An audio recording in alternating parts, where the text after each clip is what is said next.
विज्ञानवादी दृष्टिकोन पेरणारे आमचे संत सेवाला पुण्यश्लोक अहिल्यादेवी होळकर, मातारामाई माता भीमाई या देशाला संविधानाने असे संविधान निर्माते डॉक्टर बाबासाहेब आंबेडकर, छत्रपती शाहू फुले आंबेडकर संप्रदायाला विनम्र अभिवादन करतो।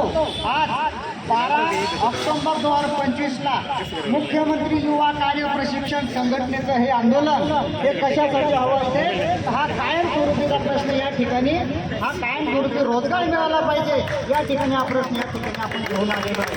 या नेतृत्वाचं या संघटनेचं नेतृत्व करणारे नेते आदरणीय हरिभक्त पारायण तुकाराम बाबा असतील, सामाजिक कार्यकर्ते आपले बालाजी पाटील चाकूरकर असेल, प्रकाशदादा साबळे असतील, अनुदादा चव्हाण असेल, यानंतर माजी खासदार यवतमाळचे माजी खासदार हरिभाऊ युवा कार्य प्रशिक्षण योजना कौशल्य विकास व नाविन्यता व उद्योजकता विभागामार्फत हा योजनेचा कालावधी पूर्ण होऊन हा 6 महिन्याचं प्रशिक्षण पूर्ण केल्यानंतर मुद्दा क्रमांक 4.5 काय सांगतो आपल्याला, या ठिकाणी त्या प्रशिक्षणाचा कायमस्वरूपी रोजगार देण्यात येईल हे त्यावेळेच्या GR मध्ये आपल्याला सांगण्यात आलं। बरोबर आहे?